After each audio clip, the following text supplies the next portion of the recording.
Buenos días, buenas tardes, depende de donde estemos. Aquí estamos con personas de varios países, así que bueno, un honor para mí moderar este panel donde vamos a abordar un tema tan crucial como es la educación y sensibilización de género. Vamos a ver cómo potenciar y sensibilizar sobre la educación de género y su integración efectiva en diferentes contextos educativos y sociales. Y para eso contamos con un panel de expertas que nos van a compartir sus conocimientos y experiencias. Así que vamos a comenzar inmediatamente ahí con cada una de ellas para que las conozcan y que se presenten. Vamos a partir con Estela Moreno. Ella es de España, es pedagoga y experta en violencia de género y malos tratos. Hola Estela, ¿cómo estás? Hola, ¿qué tal? Pues nada, muchas gracias. Para mí es un gran honor para poder participar en esta mesa de debate con el resto de compañeras. Y para mí el tema de la educación y la igualdad de género es un tema fundamental en mi vida y en lo que desarrollo, ¿no? Yo desarrollo desde hace más de 6 años una propuesta educativa que pretende ayudar a prevenir la violencia de género desde la infancia y trabajar la igualdad. Yo soy autora de un proyecto educativo que tiene como hilo conductor un cuento que se titula Pepuca y el monstruo que se llevó su sonrisa. Y es un cuento a través del cual pretendo ayudar a visibilizar e identificar situaciones de malos tratos y buenos tratos, ¿no? Creo que es fundamental trabajar la igualdad desde la infancia, desde la escuela, desde edades tempranas, para conseguir un mundo más igualitario y sin violencia. Gracias, Estela. Qué bonito además hacer esto desde un cuento, ¿no? Desde entrar a los niños desde una ficción infantil donde podemos ir enseñándoles, ir capacitándoles cuándo es un maltrato y cuándo es un buen trato. Ahí ya nos vas a contar más sobre su proyecto, así que muchas gracias, Estela, por estar con nosotras hoy día. Bueno, ahora vamos a seguir con Sandra Cabezas. Ella es experta en innovación digital con enfoque de género y es de Chile. Hola, ¿cómo estás? Hola Claudia hola a todas y a todos los que nos están escuchando y nos están viendo. Un honor también compartir este panel con este tema tan relevante. Tengo una eh, trayectoria dedicada a la creación y a la transformación empresarial y hoy lidero Enjambre Innovador, eh, que es donde aplico toda mi experiencia en el desarrollo de nuevos negocios y mentoría estratégica, teniendo como centro la innovación como una herramienta transversal.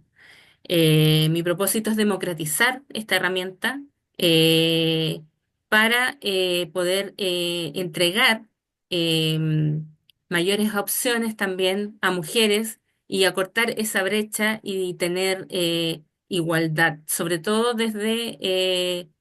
ojalá desde la primera infancia. En el fondo es una herramienta tan dúctil y tan transversal que es posible implementarla y como digo yo, todos podemos innovar. Así que esperamos poder aportar desde esa línea a la conversación del día de hoy.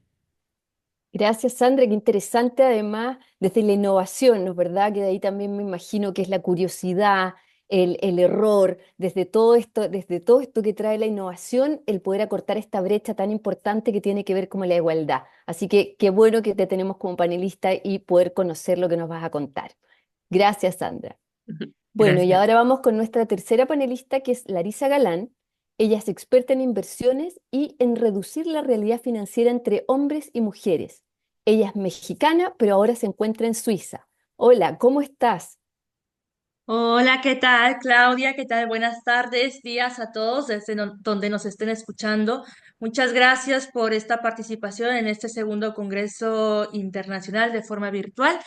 Y bueno, pues yo soy asesor en inversiones, llevo varios años dedicándome a la gestión de portafolios, pero además de la gestión de portafolios, también me desempeño como speaker en uno de los temas que me preocupa mucho, que desgraciadamente lo veo muy de cerca en mi carrera y por los años que llevo desenvolviéndome en esto, pues lo he visto, que es la desigualdad que desgraciadamente está muy marcada principalmente en temas de financieros, en temas de mercados de capitales, en temas de inversiones, esta desigualdad que existe entre pues hombres y mujeres.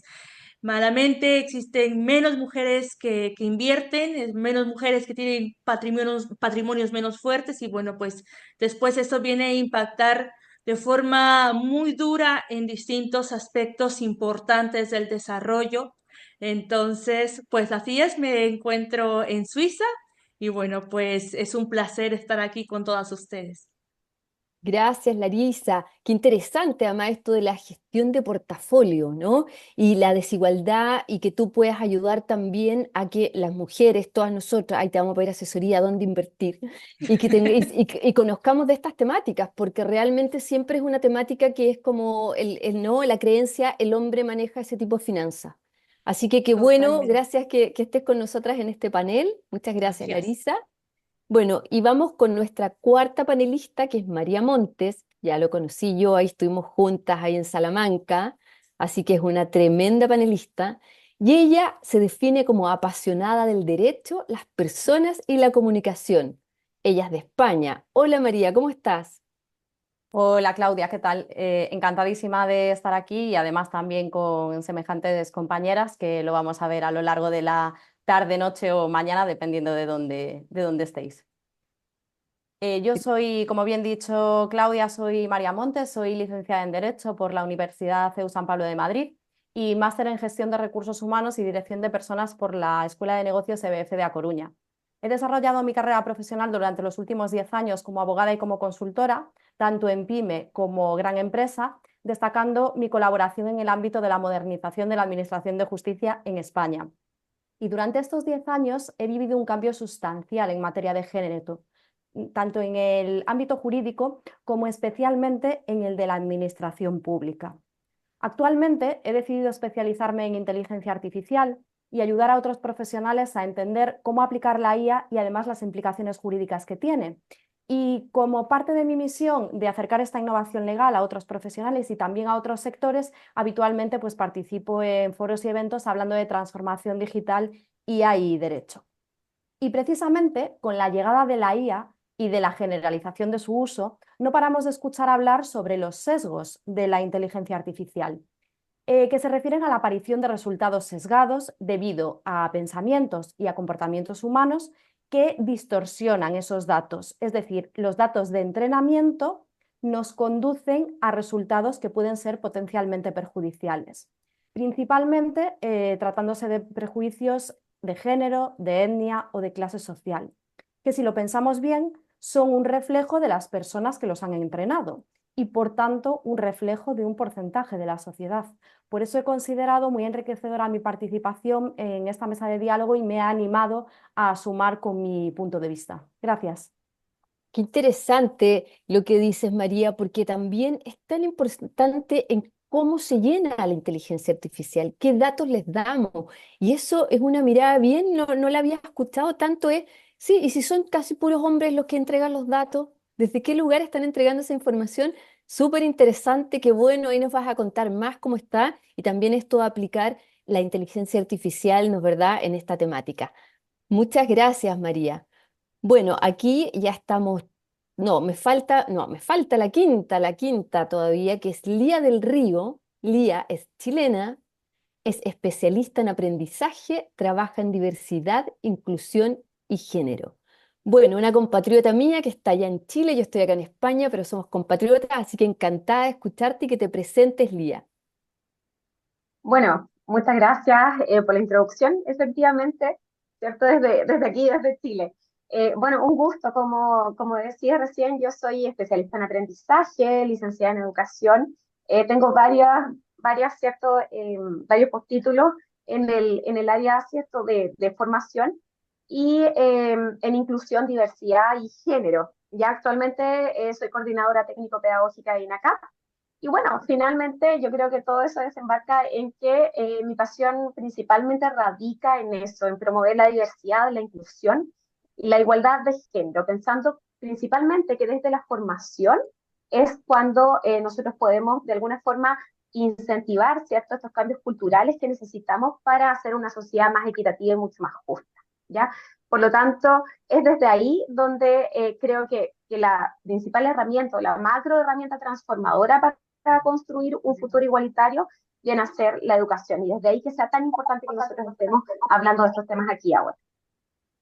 Qué bueno, qué excelente lo que nos cuentas, Lía, y qué excelente además que estés dentro de un entorno de educación donde puedas ser un agente de cambio que impacta directamente a los estudiantes. Así que genial, ya nos vas a contar sobre eso. Muchas gracias, Lía. Bueno, y vamos a comenzar aquí con las preguntas.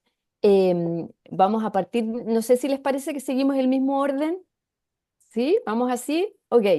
Entonces, vamos con la primera pregunta, que es la siguiente. Y va para Estela, entonces. Estela, cuéntame, ¿cuáles son las estrategias más efectivas para integrar la educación de género en el currículum escolar desde la infancia? Vale, pues bueno, yo creo que se podrían tener en cuenta como varios aspectos, ¿no? Desde los más generales a los más concretos, ¿no? Hablar de educación de género en la infancia es hablar de igualdad, ¿no? Y como bien ha dicho mi compañera Lía, o sea, si trabajamos la igualdad y desde la educación es la herramienta más fundamental para cambiar la sociedad, ¿no? Para cambiar el mundo y para tener sociedades con personas libres. Creo que es fundamental empezar a trabajar la igualdad y a educar desde las edades tempranas. Realmente lo que yo llevo haciendo desde hace varios años, ¿no? Y, y lo que yo desarrollo es una propuesta educativa en la que trabajo mediante talleres, principalmente en centros educativos de infantil y primaria. Está sustentado también con la legislación, ¿no? Entonces, para abordar y para llevar a la educación y al currículum, ¿no? En la igualdad, creo que es fundamental contar con leyes educativas y propuestas que la sustenten. Y después creo que es fundamental eh, plantear un currículum igualitario, integral, con perspectiva de género. Creo que es fundamental también la formación docente. O sea, los profesores y profesoras son agentes de cambio. Su participación y su integración con el alumnado es fundamental. Ellos deben de saber y tienen que tener herramientas, recursos y materiales adecuados para trabajar la igualdad desde, desde su campo, ¿no? Y también creo que es fundamental, eh, digamos ya, si nos centramos en el ámbito educativo, eh, plantear cuestiones tan importantes como, por ejemplo, el uso adecuado del lenguaje, el reparto equitativo en en los centros escolares de los espacios, de los tiempos, quienes juegan a qué en los espacios de recreo. Es súper importante revisar cuáles son los recursos educativos que tenemos, si tienen sesgo o no tienen sesgo de género, si tienen estereotipos, si no. Creo que trabajar la igualdad es una cuestión muy compleja y tiene que ser integral, ¿no? Desde cuestiones mucho más generales o desde los planteamientos legislativos, ¿no? Y poco a poco irlo concretando a cuestiones mucho más eh, centradas en el ámbito educativo y de aplicación didáctica, ¿no? Y más, por ejemplo, ¿cómo podemos concretar eso, ¿no? ¿Cómo podemos desarrollar en el aula, trabajar la igualdad desde la infancia, ¿no? A veces puede plantearse que es un tema difícil, complejo, que no sabemos cómo hacerlo, ¿no?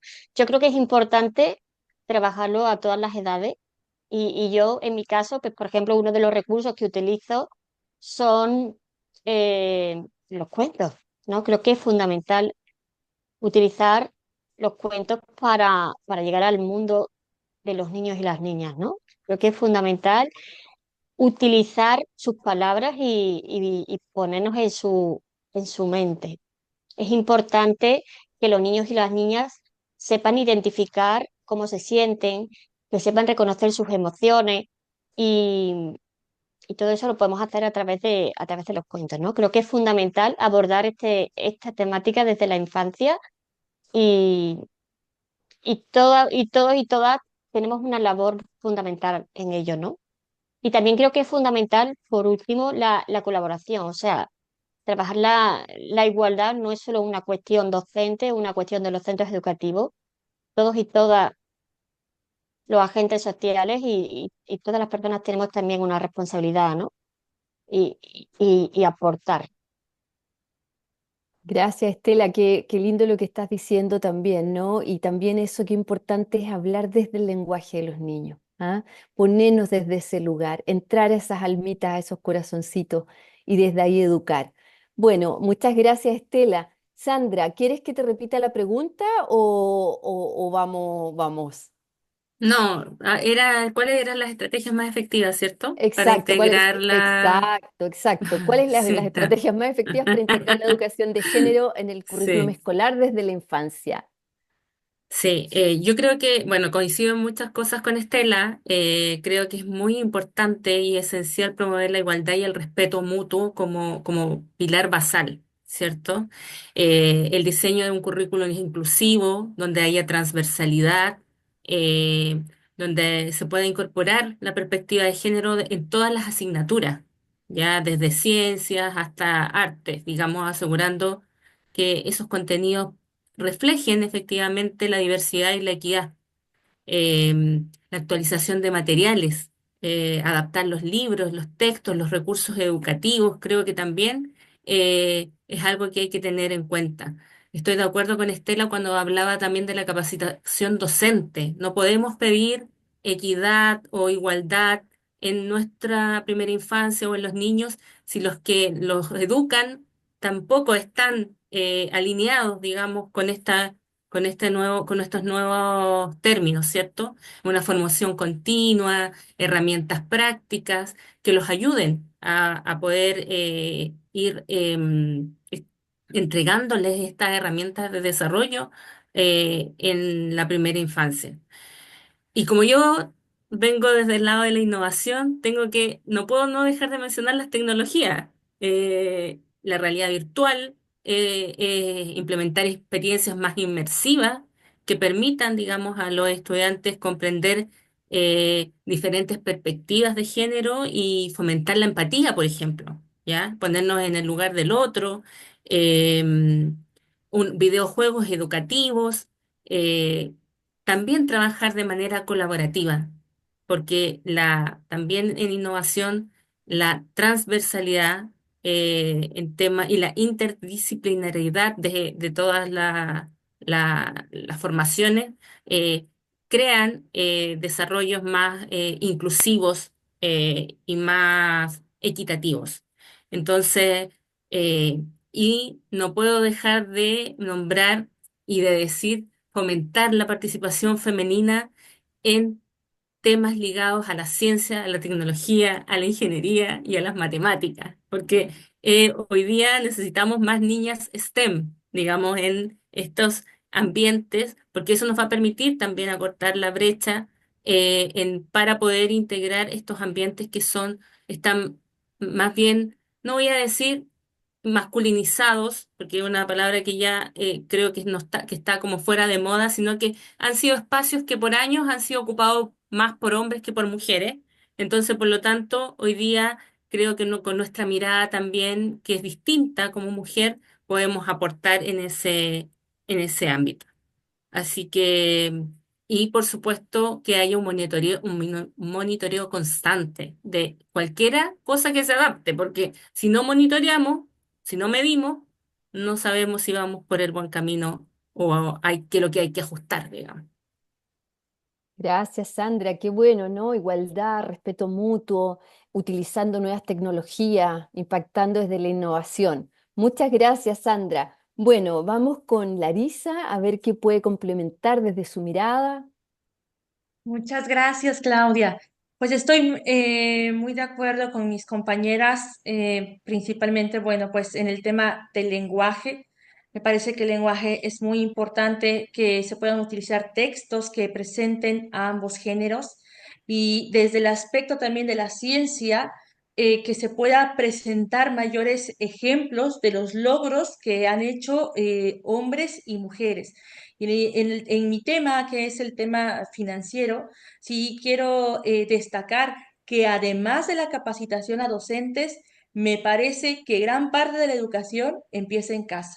Entonces, a mí me parece que a quien se debería también de capacitar serían los padres primero, porque podemos intentar hacer muchos esfuerzos desde la docencia, desde la educación, pero cuando los padres no están capacitados para poder romper estos paradigmas y poder avanzar de manera distinta, pues el ejemplo mayor siempre de los niños van a ser los padres.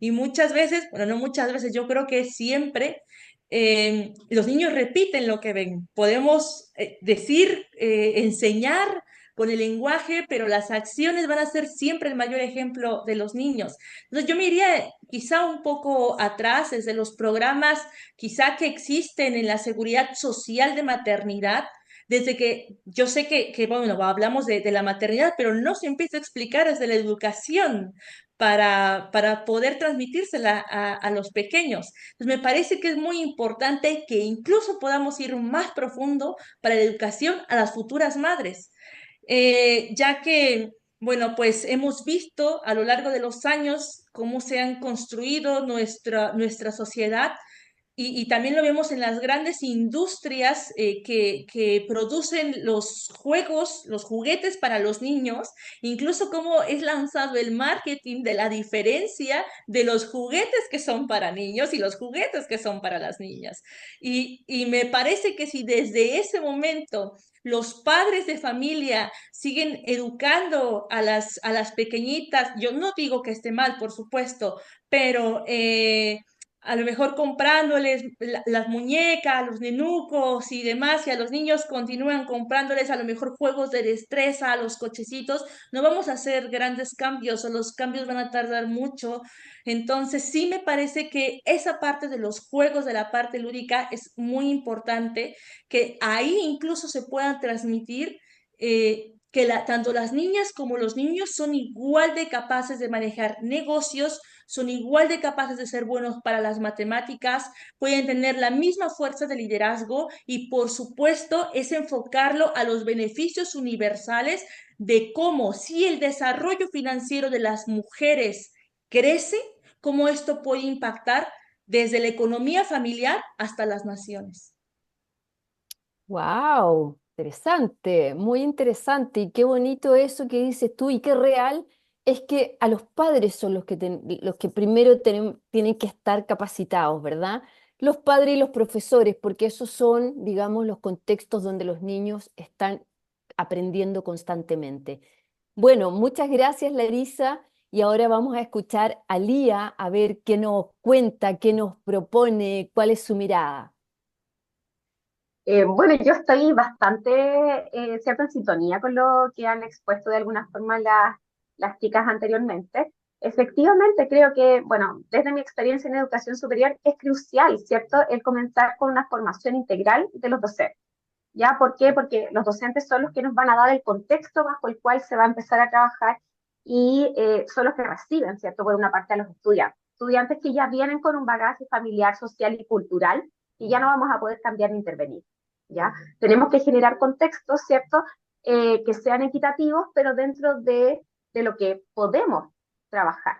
¿Ya? Desde este punto de vista, ¿cierto?, cuando trabajamos desde la infancia, es primordial que esté incorporada la comunidad educativa y la familia, porque efectivamente, como decían las chicas, nos vamos a encontrar con juegos que juegan los chicos con sus primos, con sus amigos, que nos dicen, no sé, pues, soy capitán de un barco inglés y en cada puerto tengo una mujer.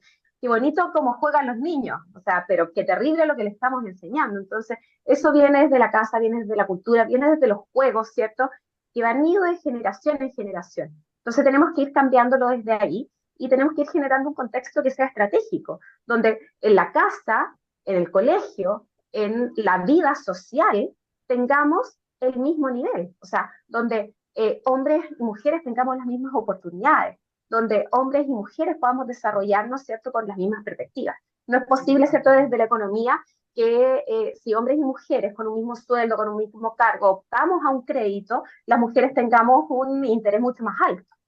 No es justo, ¿cierto? Tampoco es justo que es cierto que se nos pida que estemos al cuidado, ¿cierto? O sea, que cuidemos nuestro trabajo, nuestra casa y estemos, ¿cierto? También a cargo del cuidado de los niños. Si al niño le va mal en el colegio donde está la mamá, ¿cierto? Entonces es un tema cultural, ¿ya? Y esto tenemos que trabajarlo desde la familia y llevarlo a la escuela. Y por lo mismo también, ¿cierto? Necesitamos que los diseños curriculares sean inclusivos. No es que la historia de Chile, por ejemplo, no es por ser autorreferente, pero ¿cierto? Si estamos hablando de un currículum inclusivo, no es que las mujeres en Chile no hayamos sido valientes. El tema es que no nos pusieron tanto los libros de historia, ¿cierto? Porque tenemos y dicen los hermanos Carrera, bueno, ¿y qué pasa con Javiera? ¿Cuál fue el trabajo que hizo Javiera? ¿Qué pasó con Gabriela Mistral y cómo ella levantó, ¿cierto?, la educación, cómo levantó la educación de otros países, como México, cómo nos llevó y nos dio el primer Nobel y cómo desde ahí, ¿cierto?, podemos hablar de que ella podía ser referente en otros países, pero en Chile no tenía derecho a voto. Entonces, tiene que ser, ¿cierto?, la familia, la escuela, el contexto social el que nos brinde esto. Por lo tanto, diseño curricular inclusivo, juego de roles, dilemas morales con que trabajar con los niños. ¿Qué te parece tal cosa? ¿Qué es lo que opinas tú? Desde ahí podemos ir trabajando.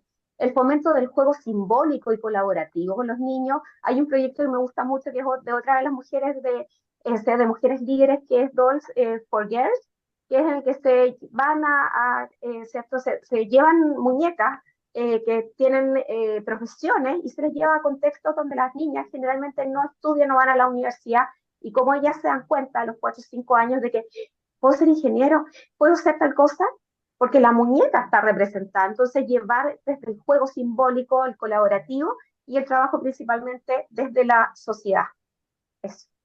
Qué bonito también, ¿no? Esto es un cambio de raíz, es de raíz y eso tenemos que ir ayudando todos y apoyando todo y es desde los juegos. Imagínate quién va a pensar eso desde la canción que tú cantaste cuando estábamos hablando, ¿no? Entonces hay un cambio desde el origen.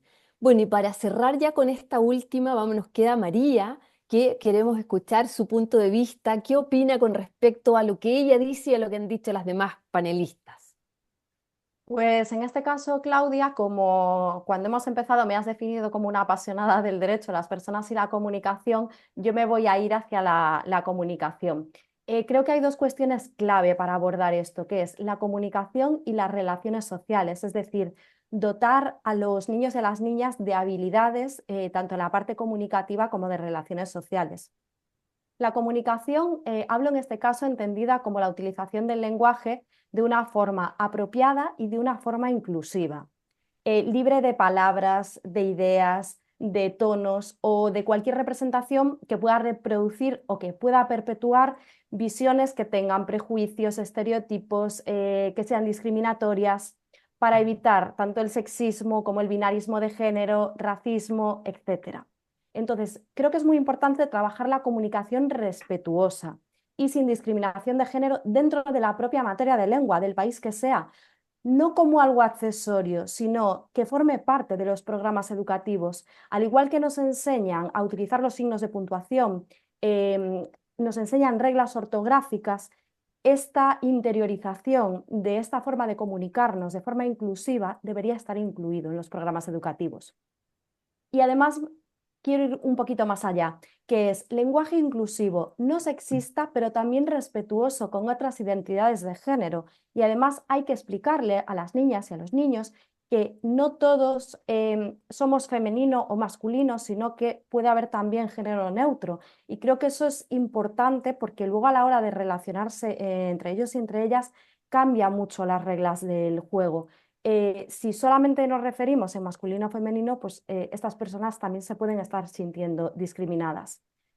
Me gustan mucho 6 estrategias concretas a la hora de abordar la comunicación, que son la utilización de sustantivos abstractos y colectivos, por ejemplo, en vez de los ciudadanos y las ciudadanas, la ciudadanía. El empleo de la perífrasis, por ejemplo, en vez de utilizar los profesionales, utilizar los equipos profesionales. La omisión de referencias directas al sujeto cuando lo podemos evitar. El desdoblamiento, por ejemplo, abogados y abogadas. La alternancia en el orden de este desdoblamiento, es decir, no poner siempre al hombre antes que la mujer o a la mujer antes que el hombre, sino que utilizarlo indistintamente. Y por último, la feminización de los cargos, por ejemplo, juez o jueza. A lo largo de los últimos 10 años, no sabéis la cantidad de veces que mujeres, cuando las he llamado juezas, me han dicho, ay, jueza no, mejor juez, es que jueza suena raro. Lo dejo ahí simplemente a modo de reflexión porque me sigue llamando la atención. Y por llevarlo un poco a mi sector y también teniendo en cuenta que las noticias, los periódicos, los vemos todos y todas, y también esos niños y esas niñas desde muy temprana edad, porque como decían las compañeras, copian lo que hacen sus padres y sus madres, entonces también están al día en todo lo que tiene que ver con las noticias. Pensemos que, estoy hablando aquí en España, que a día de hoy la figura que legisla todavía es el legislador. Las leyes están redactadas en masculino. Los servicios públicos, como puedan ser de atención a la víctima y a la ciudadanía, hace muy poquito tiempo que se denominan de una forma inclusiva. Antes eran de atención a la víctima y al ciudadano. Y por último, y también importante, las denominaciones de los colectivos y los colegios profesionales. Por ejemplo, en mi ámbito, en la abogacía, de forma tradicional e histórica, los colegios eran colegios de abogados del lugar que corresponda. Esto empezó a cambiar en 2018. Vizcaya fue el primer colegio que creyó que la denominación estaba obsoleta y que no iba en concordancia con los tiempos y que además era discriminatoria. Han ido avanzando mucho, han sido muchos los colegios que se han sumado, pero sorpresa, resulta que no todos están de acuerdo. Por ejemplo, colegios de Canarias, Andalucía y Asturias han decidido mantener colegio de abogados, aun siendo discriminatorio. Por tradición han decidido mantener esa denominación. Así que creo que con esta reflexión os dejo bastante que pensar. Gracias. Bueno, lo que nos damos cuenta al escucharlas a todas, nos queda bastante trabajo que hacer. Tenemos que seguir haciendo este tipo de encuentros, ¿verdad? Para poder visibilizar esto. Y me quedo también con esto que tú hablaste, María, de la comunicación respetuosa. Esa ese apellido de la comunicación, qué importante hoy para abordar esta temática. Bueno, y vamos a pasar a la segunda pregunta. Yo ahora las voy nombrando según las tengo acá, ¿ya? Porque así no me confundo, voy a ir las voy nombrando, así que vamos a partir por Estela, que casualmente la tengo acá. Y vamos a ir con la segunda pregunta, que es, ¿cómo podemos adaptar los programas de sensibilización de género para que sean efectivos en diversas culturas y contextos sociales? Vale, pues bueno, yo creo que teniendo como base fundamental los derechos humanos. Si no nos salimos de los derechos de las personas y los tenemos en cuenta, yo creo que se puede abordar la coeducación, la igualdad y tener en cuenta las distintas culturas, los distintos contextos, ¿no? Entonces, yo creo que eso es fundamental. Y, y utilizando un poco, como había terminado mi compañera María, ¿no? Cuando planteaba que en ocasiones por tradición, ¿no? Se prefiere dejar las cosas como están, ¿no? En muchas ocasiones a veces se plantea o podemos encontrarnos la situación de que, bueno, pues por tradición o porque nuestra cultura siempre ha sido así, ¿no? Pues es como una excusa, ¿no? Para no avanzar, para no proponer perspectivas de género, ¿no? En la legislación, en los programas educativos, ¿no? O en cualquier otro ámbito de la sociedad, ¿no? Yo creo que las sociedades van avanzando, van creciendo, las personas van cambiando, ¿no? Y creo que afortunadamente poco a poco vamos consiguiendo más derechos, ¿no? Aunque todavía tenemos que seguir luchando y consiguiendo. Y creo que se puede unificar, ¿no? Tanto la tradición y la cultura como el trabajar en igualdad. Si trabajamos en igualdad y luchamos por el bien de la sociedad, tendremos un mundo mucho mejor, ¿no? Y creo que es fundamental porque la sociedad todos estamos incluidos y todas, ¿no? Entonces, creo que es fundamental respetar eso. Y, y si tenemos en cuenta la coeducación, la igualdad, la cohesión, eso también forma parte del avance de la sociedad, ¿no? Y creo que es eso, ¿no? Si no nos salimos de los derechos de las personas, yo creo que ahí está la clave. Gracias, Estela, qué importante también, ¿no? También es como, aquí de nuevo la frase de el respeto, es como ver al otro como un legítimo otro o legítima otra, más allá del género, ¿no? Más allá, es a nivel humano, a nivel de calidad humana, ¿sí? Muchas gracias. María, ahora te tengo acá al otro lado, así que te cedo la palabra. Estupendo. Pues yo creo fundamental, o sea, que para poder adaptar esta sensibilización de género y que además tenga éxito en distintas culturas y distintos contextos sociales, la planificación es básica y yo lo haría en tres fases. Por un lado, una fase de diagnóstico, como decía Estela, muy importante adecuarse al marco normativo en el que nos encontremos, porque ya, por ejemplo, no es lo mismo que pertenezcas a un país de la Unión Europea que sea fuera de la Unión Europea o a un país de cualquier otro continente. La realización de una valoración de la diversidad existente y de la interculturalidad que haya, conocer muy bien la realidad y el contexto social, analizar el discurso social predominante en ese entorno, porque tenemos que hacer una idea de cuál es ese contexto y cuáles son las relaciones que se mueven en él, identificar las posibles prácticas discriminatorias que ya se estén llevando a cabo, o sea, o que sean habituales, e inventariar las actuaciones de sensibilización de género que ya se estén realizando o que ya estén en marcha, bien hayan tenido éxito o no, para efectivamente aprovecharnos de lo que haya funcionado y evitar ya posibles errores. En una segunda fase sería la de definición. En este caso, definir los objetivos concretos, identificar muy bien el público objetivo, definir y seleccionar los mensajes que queremos lanzar, que reflejen la perspectiva de género de forma transversal en todas las intervenciones y en todas las comunicaciones que se realicen, y además definir las actuaciones a poner en marcha, que incluso, dependiendo de la comunidad en la que se realicen, puede ser por grupos o por comunidades específicas, también por tradición o por costumbres, dependiendo de las zonas. Y por último, una fase de ejecución para llevar a cabo los planes y las acciones que hemos planificado previamente. Muy importante aquí, analizar las situaciones reales. Hago hincapié en reales, en las que existen conductas discriminatorias que tenemos normalizadas en nuestro día a día, y ofrecer una alternativa y una propuesta de comportamiento de cómo debería realizarse o se podría hacer de forma más respetuosa. Porque levantar solamente lo que está mal o lo que es mejorable sin una propuesta de solución o de mejora no sirve para nada. Y por último, me quiero quedar con esta frase: pocas ideas y recordatorios constantes.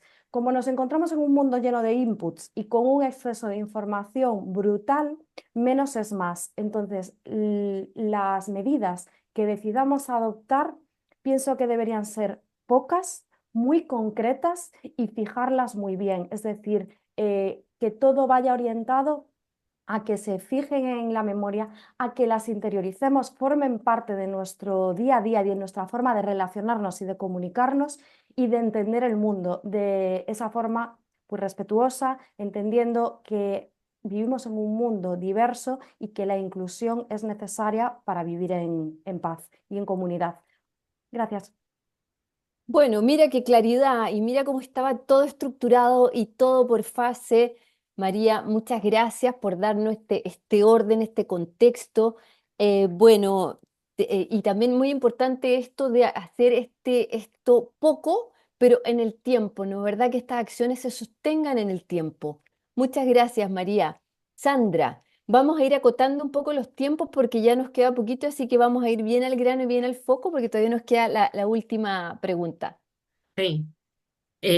Bueno, desde la perspectiva de la innovación, el poder adaptar estos programas de sensibilización de género tiene que sí o sí tener un enfoque integral y culturalmente sensible. ¿ya? ¿Por qué digo culturalmente sensible? Porque lo que decía María es muy importante. La investigación cultural, el contexto en el cual se desarrolla, va a ser distinto dependiendo del lugar donde estemos. Si bien es cierto, hay cosas que están normalizadas como a nivel mundial y general, va a ir cambiando dependiendo del territorio. Entonces, por lo tanto, realizar un estudio detallado sobre las normas, valores y prácticas del género en la comunidad donde se va a impactar este programa es una cosa importante de relevar, identificar las necesidades específicas en el contexto local. Creo que es muy importante también la participación comunitaria, activa, o sea, que haya una co-creación de estos programas. No es llegar a instalar algo, sino que también hay que tener una consulta con el territorio, con los líderes comunitarios, con las organizaciones locales. Eh, Hablamos ya del uso del lenguaje y los símbolos locales, que también es importante tenerlos en cuenta para poder instalar este nuevo lenguaje que queremos colocar. Eh, Creo que el enfoque en las narrativas positivas también, historias locales inspiradoras, también permiten acercar estos programas de una manera más amigable, a través de los medios de comunicación comunitarios también, que son más escuchados por todos. Y es donde decía María que había que poner foco, ¿cierto? En usar herramientas que fueran efectivas, no tantas, sino eh, que fueran más efectivas. Eh, y creo que las alianzas estratégicas, la colaboración multisectorial, trabajar con organizaciones no gubernamentales, instituciones educativas, para fortalecer el impacto de las iniciativas. Tenemos que trabajar en bloque, en equipo, para poder instalar e intercambiar estas buenas prácticas, como decía María también, de aprender del error, o de, a mí no me gusta mucho la palabra error. En innovación no se usa mucho esa palabra porque se usa la palabra aprendizaje. Yo cada vez que me equivoco es un aprendizaje, porque el aprendizaje es en espiral, por lo tanto no vuelvo desde cero. Por lo tanto, creo que estos hitos que les comparto pueden aportar a que la sensibilización del género sea respetuoso, relevante y efectivo en diversos contextos culturales y sociales, así promoviendo para la transformación sea más sostenible, porque esto hay que sostenerlo en el tiempo también. Eso, gracias. Exactamente, exactamente. La transformación sostenible, me voy a quedar con eso y también con estas historias locales inspiradoras, ¿verdad? Que es ahí, es donde, desde ahí movemos, desde la realidad, de lo local, de lo original, de lo que está ocurriendo en la zona. Muchas gracias, Sandra, y te doy el paso, Larisa, para tus 2 minutos. Sí, gracias. Trataré de ser muy breve. Bueno, de igual, de acuerdo con mis compañeras, es entender primero la realidad local, cuáles son las costumbres, investigar cuáles son las creencias y las tradiciones de esa localidad en la cual nos encontremos. Punto número dos, y muy importante, es identificar las barreras reales que nos impiden continuar con ese crecimiento o ese desarrollo, en mi caso, que es el tema financiero, para poder precisamente quitar estas desigualdades que existen. También es muy importante utilizar ejemplos reales de negocios locales, algo que los pequeños, principalmente niños, niñas, mujeres, puedan identificar y que también esto pueda transmitirse como el orgullo de la propia localidad. El diseño de las metodologías interactivas y prácticas, y algo que me parece sumamente importante es que también necesitamos la colaboración de las políticas públicas para que esto incentive a que se puedan sostener los cambios a lo largo del tiempo. Como ya lo había mencionado mi compañera, es involucrar a líderes comunitarios y aliados locales, que también va a ir fortaleciendo. Pero algo sumamente importante en el tema financiero es que va mucho más enfocado a empoderar a la mujer, empoderar a las niñas y empoderar a las mujeres, porque en este caso ese empoderamiento es el que realmente va a hacer la diferencia. Y bueno, para empezar a empoderarlo, primero me parece que tendría que dentro del marco educacional, me parece que es muy importante incluir la economía conductual, que es esta rama de la economía que, bueno, pues estudia también la psicología de por qué tomamos ciertas decisiones que tomamos en materia financiera, pero enfocarlo en el tema de mujeres. ¿Por qué es que las mujeres tomamos ciertas decisiones o tenemos más miedos en comparación con nuestros compañeros hombres? ¿Cuál es el comportamiento del consumidor, pero en este caso de las mujeres? Porque es que no digo que todas, pero mayormente si lo observamos cómo se ve en todo esto de las redes sociales, donde es que hemos creído o se ha dado esta idea tonta de que el manejo de las emociones las vamos a cubrir con consumismo, que es mucho del bombardeo de marketing que tenemos. Otro punto muy importante es los miedos. Los miedos que las mujeres muchas veces tienen de gestionar riesgos es completamente diferente a la gestión de riesgos que toma un hombre. Y esto solamente lo podemos, por decirlo, atacar, lo podemos cambiar con educación y definitivamente también con educación emocional. Entonces, ¿cuál es esta relación también con el dinero? ¿Cómo se relaciona el estrés y la salud financiera y cada una de las etapas en la vida de las mujeres? ¿Cómo se relaciona con el tema de la libertad, el cambio de hábitos, los roles que podrían cambiar también? Entonces, me parece que en este caso es un trabajo muy fuerte del empoderamiento y del cambio de esas creencias que traemos ya desde hace muchos años por cómo se ha construido nuestra sociedad e incluso la propia historia.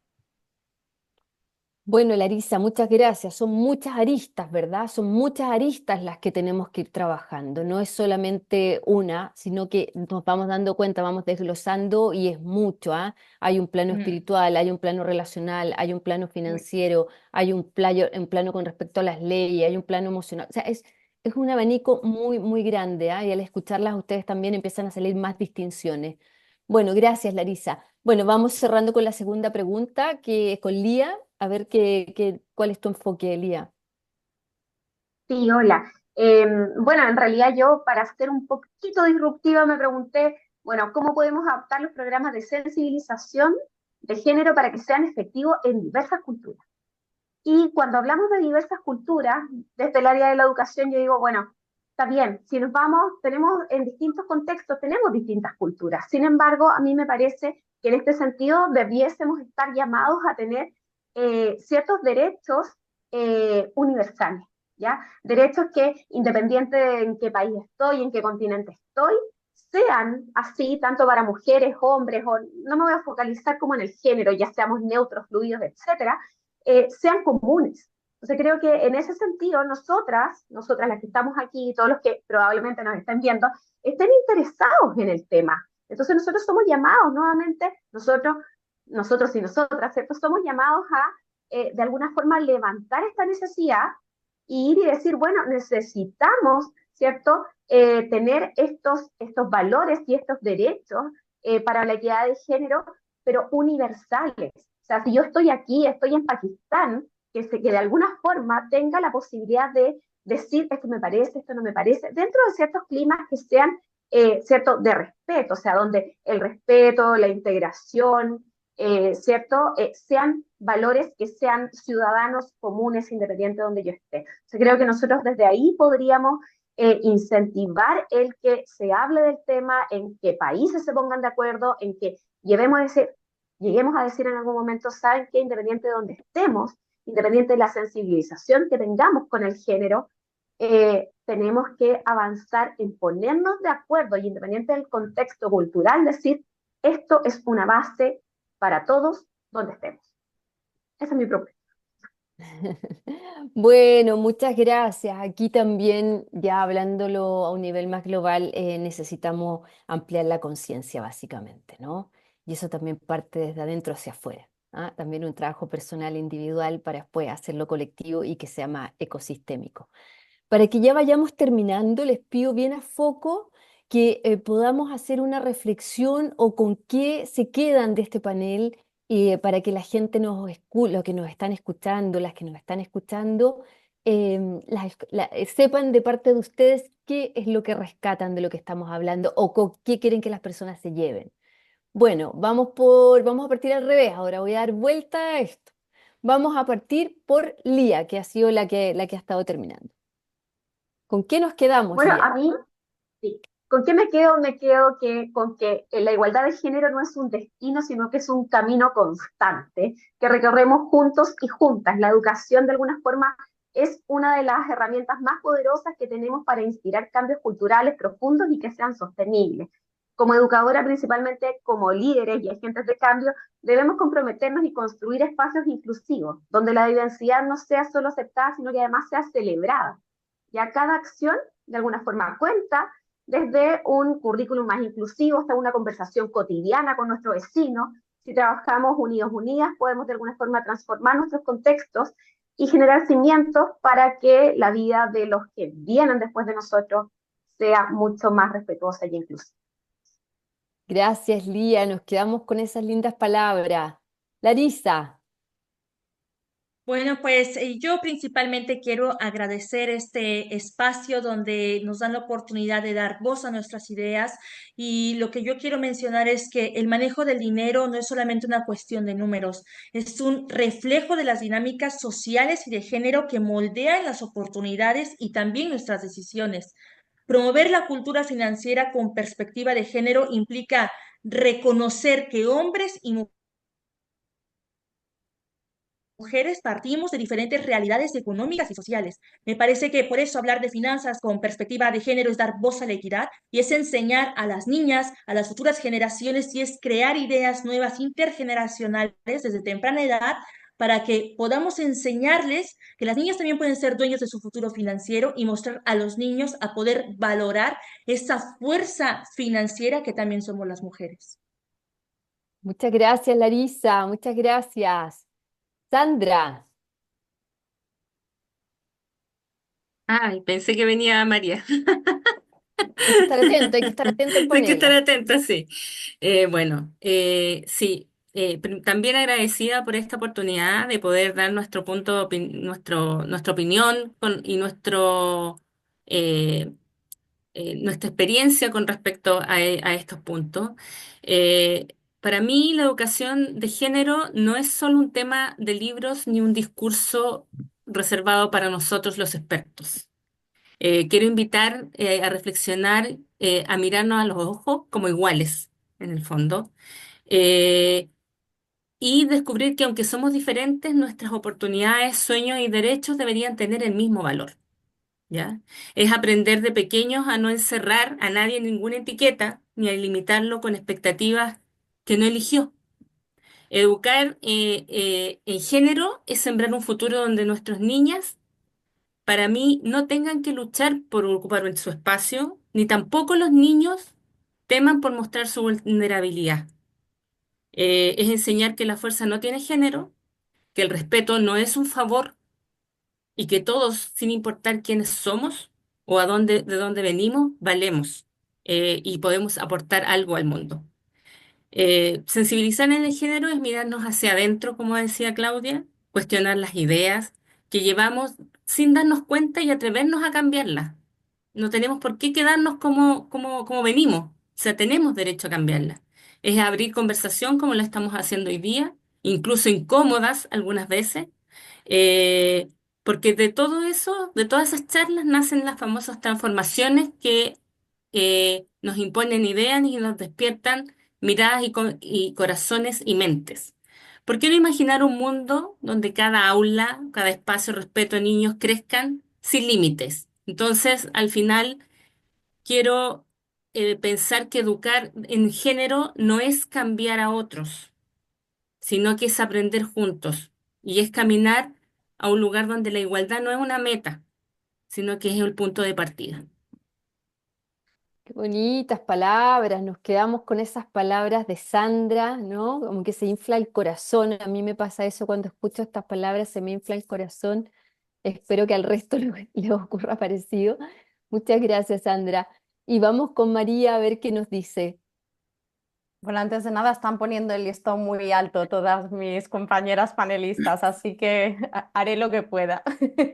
Yo quiero cerrar haciendo una reflexión, que es, para el éxito de la sensibilización de género, como hemos hablado y como han dicho muchas de mis compañeras, el papel de la escuela no se puede limitar a la comunidad educativa, sino que debemos considerar como primordial el papel de la familia, porque es el núcleo del que parte todo. Puede haber situaciones muy diversas respecto al papel del hombre y la mujer en las diferentes culturas, entonces creo que es muy importante adaptar el mensaje a la edad de los niños o las niñas y evitar confrontaciones directas con su entorno, ya que los podemos poner en una situación de riesgo. Y en este ámbito necesitamos ofrecer herramientas para poder analizar, valorar el lenguaje y los mensajes que nuestra sociedad nos transmite constantemente y además ser conscientes de que muchos están sesgados y que además son comportamientos que utilizamos en nuestro día a día. Luego también trabajar por una comunicación respetuosa y sin discriminación de género dentro de la propia materia de lengua, como decía, dependiendo de los países, y que forme parte de los programas educativos. Y por último, potenciar espacios de trabajo, encuentros, participaciones de personas de todos los sexos en las diferentes edades, para que aprendan a relacionarse entre ellas de forma natural y en igualdad. Os quiero hacer un apunte. Todavía en 2024, este es el primer curso escolar en España en el que determinados colegios que estaban separados por géneros han juntado a niñas y a niños por primera vez en sus aulas. 2024. Así que, como veis, todavía queda muchísimo camino por andar. Yo lo tengo muy claro, el objetivo a conseguir, que es educar en el respeto, en la solidaridad, en los valores de igualdad y en la diversidad cultural y de género, apostando a largo plazo por una convivencia con una sociedad totalmente cohesionada. No sé si será una utopía, pero si puedo pedir un regalo a Santa Claus o a los Reyes Magos, eh, ahí lo dejo. Gracias. Bueno, esperemos que lleguen algunos de esos regalitos, ¿verdad? Aunque sean todavía paquetes pequeños, lo importante es que existan y que hayan esos regalos. Así que gracias María por tus palabras y nos queda Estela para ir cerrando ya el panel. Vale, bueno, pues yo hago mía para mí las palabras de mis compañeras, ¿no? Pero quiero aportar algo y es que, bueno, creo que la educación en igualdad es un derecho que tienen todos los niños y las niñas y, y es un deber desde las políticas, desde los gobiernos, desde la educación, em, disponer y hacerles llegar que se pueda cumplir ese derecho, ¿no? Hay veces que desde la escuela es el único lugar en el que muchos niños y niñas pueden hablar de igualdad. Evidentemente, las familias es fundamental la relación entre las familias y la escuela, pero quizás en determinadas ocasiones el único lugar donde los niños y las niñas van a poder identificar buenos tratos, malos tratos, igualdad de género, eh, van a trabajar sin estereotipos, es en la escuela, ¿no? Entonces creo que es fundamental ese labor, ¿no? Que se hace desde la infancia. Quizás a veces es complicado cambiar ya la forma de pensar, de actuar de las generaciones adultas.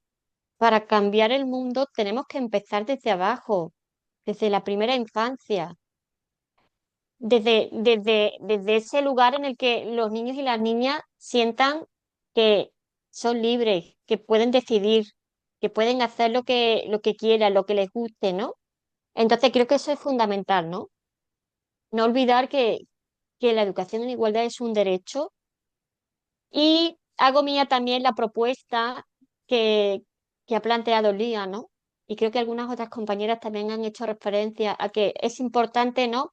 Tener claro qué es lo que nos une, ¿no? Independientemente de las diferencias, de las distintas culturas, creo que a nivel de educación, igual que tenemos en derechos humanos, la Declaración Universal de los Derechos Humanos, en cuestiones, pues, por ejemplo, de la prevención de la violencia de género, el Convenio de Estambul en Europa o el,